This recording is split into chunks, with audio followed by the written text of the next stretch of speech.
வணக்கம் நண்பர்களே, welcome to Himalaya seeds and herbal. வாங்க வீடியோக்குள்ளே போகலாம்.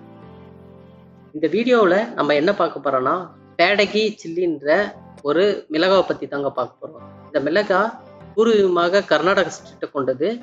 இது வந்து டோட்டலாக பார்த்தீங்கன்னா ஒரு காஷ்மீரி மிளகா எப்படி இருக்குமோ ஆல்மோஸ்ட் அந்த போல தாங்க இருக்கும். இது வந்து காஞ்சா ஃபுல்லாக வந்து காஷ்மீரி மிளகா போலமே தான் இருக்கும். இந்த மிளகாய் ரொம்ப மகசூல் தரக்கூடிய மிளகாவாக இருக்கும். இது வந்து பார்க்கறதுக்கு ரொம்ப ரெட்டிஷாகவும் நல்ல ஃப்ளேவர் தர மிளகாவும் இருக்கும். இதை என்னுடைய தோட்டத்தில் நான் விதைக்காக அதிக பிளான்ட்டுகளை நான் போட்டிருந்தேன். இது வந்து செடியிலே வந்து நல்லா பழுக்க விட்டு அதை விதை எடுக்கணுன்றதுக்காகவே நான் வந்து இதை விட்டுருந்தேன்.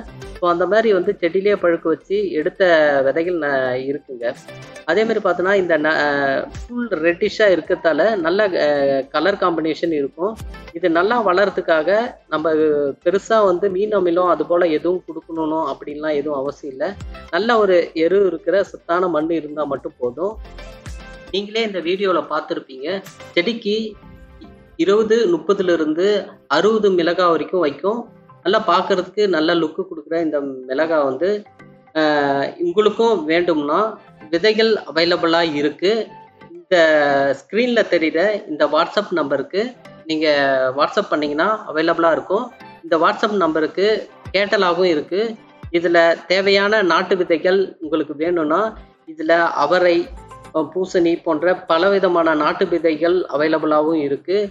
உங்களுக்கு தேவையான விதைகளை இந்த ஸ்க்ரீனில் தெரிகிற இந்த நம்பருக்கு காண்டாக்ட் பண்ணி நீங்கள் ஆர்டர் பண்ணலாம். இந்த விதைகள் அனைத்தையுமே வந்து ஒரு 4 to 5 டேஸ்க்குள்ளே உங்களுக்கு டெலிவரி செய்து தரப்படும். தேங்க்ஸ் நண்பர்களே.